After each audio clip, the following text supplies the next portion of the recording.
Yes of Corps. Dlho očakávaný album Plastery. Toto je vlastne také intro, alebo nejaký náš pohľad na album Yes of Corps. Pretože si myslíme, že je to podstatné, keď to strašne veľa ľudí nezaujíma. Self-promo. Album sa nahrával u mňa v Cable Nest štúdiu. A čo by som k nemu povedal, nahrávali sme ho sami. Nahrávali sme ho svojpomocne vlastne v lesostave, v skúšobni. Ak by som mal porovnať oproti prvému From Dark Grave 2016, nemyslím si, že sme sa niekam posunuli, určite nie zámerne. Samozrejme prvý album je vždycky prvý album, to je trošku iné, po prvom albume vždycky prídeš na to, ako to chceš trošku robiť. Tematicky sme stále Plastery, sme takí zberatelia rôznych desivých vecí, akýchkoľvek. Musí tam byť horor, musí tam byť ghost, musí tam byť grave. Inak ja som sa pozeral celú dobu do kamery a možno je to dobré, možno je to zlé. Teraz vôbec neviem. Poďme sa porozprávať o songoch. Prvá pesnička na albume, ona už vlastne bola vydaná raz. Bola vydaná ako single, ale teraz sme ju zase prehrávali a dali na album, aby to bolo o niečo lepšie ako posledne. Je to skladba inšpirovaná skutočným príbehom, ktorý sa odohral na Slovensku, pretože naozaj my sme krajina, v ktorej sa zjavujú rôzne veci, nie len na psa, nie len na horora. Ak si pamätáte, tak to bolo na nejakej televízii už pár rokov dozadu. Omietkový démon, všetci vieme, kto nevie, doštuduje si. Rómovia z osady vo Vyšnej Kamenici mali teóriu, že u nich v byte sa zjavuje démon. A je to o tom, koľko stojí obchodovanie s takýmto démonom. No, je to jeden drsný, tvrdý, brutálny riff za druhým a proste to ide a šlape to a je to dobré. A čo som tam ja urobil, zo pár vecí na Floyd Rose.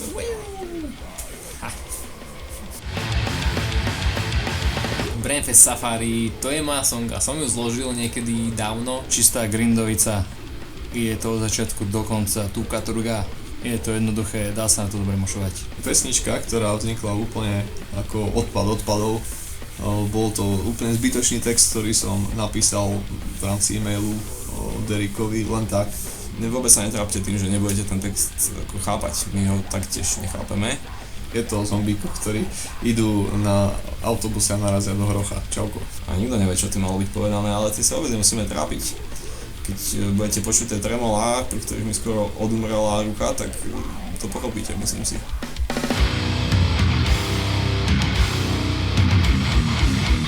Je to jedna z tých rýchlejších, kratších pesniček, nie je až tak rýchla, ale je taká kratšia, lebo aj život je krátky, koniec koncov. A hlavne teda život je krátky, keď si parašutista a cestou ťa zožerie veľká kopa vtákov. Je to jednoduchý obraz, ktorý sa dá veľmi ľahko predstaviť a tá hudba je fakt brutálna, je strašne dobrá.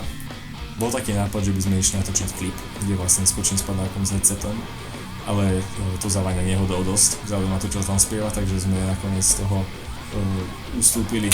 Čo k tomu viac mám povedať? Dobrá basa, fakt, toto je asi moja najobľúbenejšia basa na albume.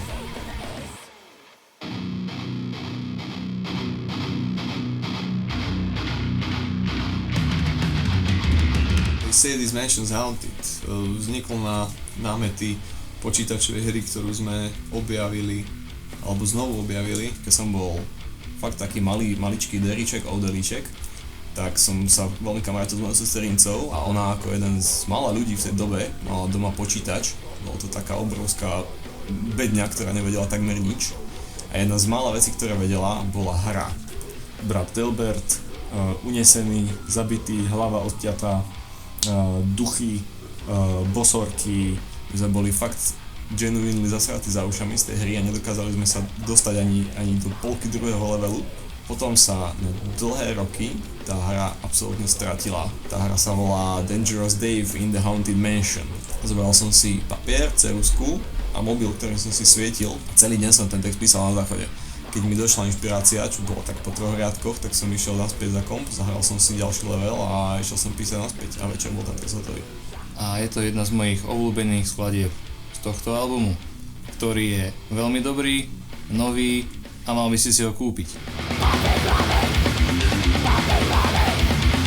Papek v hlave je pesnička o láske. Je to pesnička o ľudstve, o nás samotných. Čo vlastne bolo skôr. Papek, alebo... To je škoda reči, jednoducho pesnička Papek v hlave, to pozná asi každý, kto pozná nás. Nápad vznikol, keď sme boli vo Vidľaši na výlete. Odporúčam si ho prečítať a možno, že aj ak máte nejakého známeho literárneho architekta. Krátka Grindovica, náš rekord na koncerte, keď sme to zahrali 4-krát. Dobré časy. V jeden večer som pozeral nedorobené riffy ešte od Robinka Bobinka. Našiel som 2 dobré. Potom raz som bol u starej mamy, som začal robiť text. Vlastne celý príbeh, ako vznikol Plastery a tak, celá tá príhoda. Bol raz jeden letný tábor, v Taliansku sa to stalo. A stalo sa to naozaj, ak by teda niekto pochyboval. Nejaká neznáma deva si udrela svoj nevinný paznecht. Tiekla aj krv a použila to, čo mala, použila jednoducho leukoplast. A prišiel malý chlapček a spýtal sa, čo to máš na nohe, tie plasty? Samozrejme, kult Plastery existoval a existuje už od pradávna. Úplne som sa presne nedozvedel, ako to vzniklo z tej pesničky, úplne som nikdy nepochopil, ako to vzniklo, ani z rozprávania chalanov, keďže ja som nebol pri vzniku. Ale vraj by sa to tam malo nájsť. Takže je to o tom, môžete to hľadať. Jedna z tých silnejších skladieb na tomto albume určite, ktorá ľudí zaručene dostane do varu. Teším sa na to.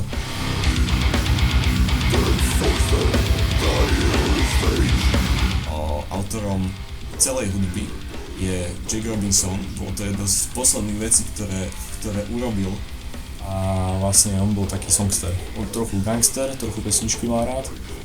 A vlastne to je o ňom. Tú pesničku zabil za noc, večer si k tomu sadol, ráno mi to poslal na mail, že toto som spravil dnes v noci. Ja som to počúval a úplne mi z toho behali zinovriavky, všade behajú aj teraz. Dead metal musí spievať. Mŕtvy spevák. Myslím, že toto pesničko úplne uzatvárame. Túto Robinkovskú etapu našej kapely, lebo neviem, či ešte potom je niečo, čo by ešte malo jeho taký influence v sebe. Človek sa pri nej cíti zničený, prevalcovaný a neviem.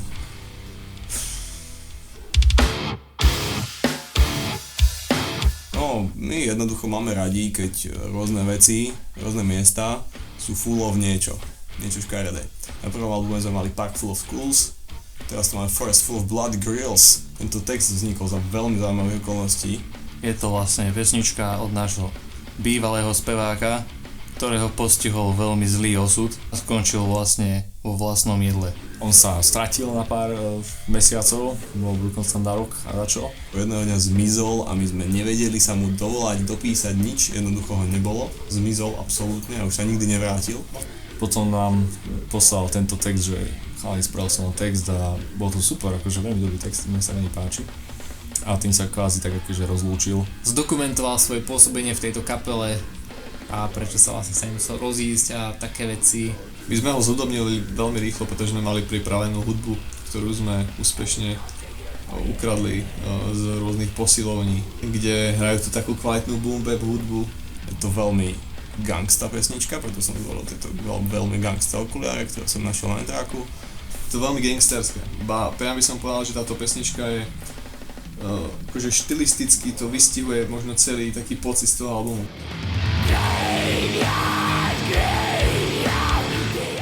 Cintorín je jednoducho zaujímavé miesto. Vyvoláva v ľuďoch veľmi silné a protichodné emócie, niekto tam chodí rád, niekto to tam nenávidí, niekto sa toho bojí. Je veľmi strašidelný, ale to, že je strašidelný, to je tá pecka. Všetky pesničky sú o láske. Ako hovoril nemenovaný pán učiteľ Novák, a My Dear Graveyard je o láske človeka k cimiteru. Pretože to je jeho také mesto, kam chodí rád, kam chodí, keď mu je cnivo, keď ho svrbí svedomie. Keď sme boli malí, a hovoríme o veku asi 12 rokov možno, mali sme sen, že jednoducho po zotmení jedného dňa pôjdeme na Zvolenský cintorín a nezvládli sme to proste. Prišli sme tam, potom už sme boli skoro pri bráne. My Dear Graveyard bola pieseň, pri ktorej to trošku škrípalo, museli sme sa dohodnúť, že vlastne nebudeme meniť tempo, že to trošku zjednodušíme, lebo stávala sa z toho trošku divočina, ale nakoniec som rád, ako to vyšlo. Kdekoľvek prídem, do nejakého mesta, kde som ešte nebol jediný, je tam cintorín, idem. Proste cintorín je pecka.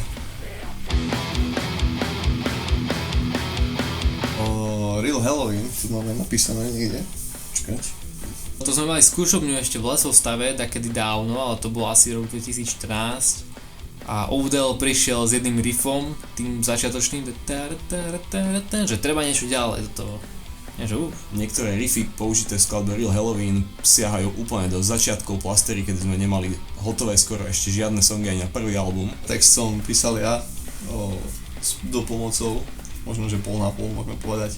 Strašidelné veci behajú po uliciach, všetci sa boja výsť von. Vo chvíli, keď sa hráme na to, že ja som akože zabijak, lebo teraz je Halloween, tak ty vlastne nevieš, či ťa idem naozaj zabiť. Ty len dúfáš, že je to sranda, že je to stále Halloween, že nemusíš začať utekať a kričať o pomoc. Keď sme začali tú melódiu počúvať, ako sme ju zložili, tak sme zistili, že sa nám to podobá veľmi na pesničku od Britney Spears, Toxic.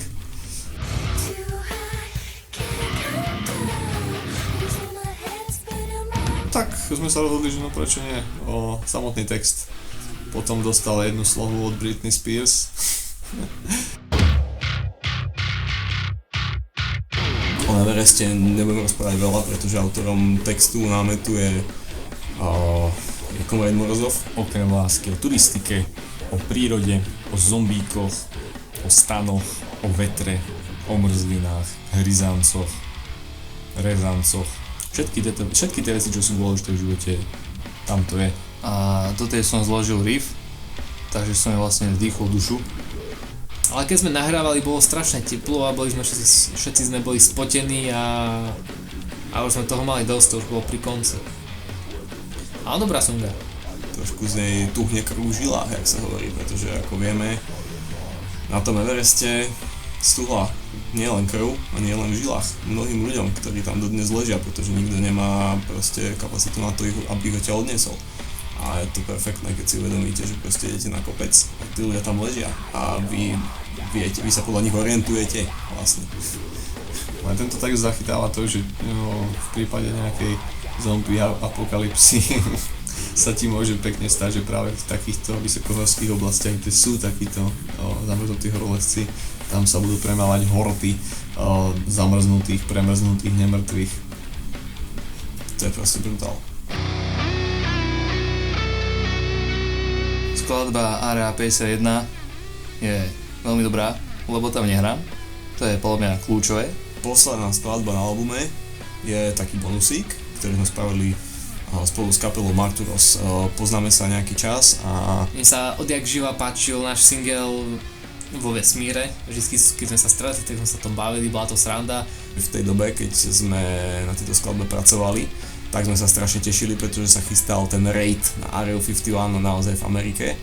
A nakoniec sa to nestalo, čo bolo fest sklamanie, akože Američania, ja neviem, to bol trapas. To, že sme natáčali klip, už pravdepodobne viete.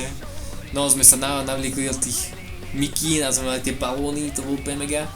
A bolo strašne teplo, lebo pieklo slnko, my sme boli v tých mikínach, totálna spotenina, to bolo strašné, veľmi náročný deň, Maroša spálilo, vtedy sme ho spoznali, náš super typ sa výborne hrá na gitare. Dobre, ja viem. A potom sme šli na pizzu, potom sme šli do Lesovstavu, to bol dobrý deň. To bolo super, Marturos je super kapela. No, majú pomalých gitaristov. Máme ich radi aj tak, ale... Ja som unavený, som sa z Čachty zvrátil, sme boli ešte u speváka robiť veci.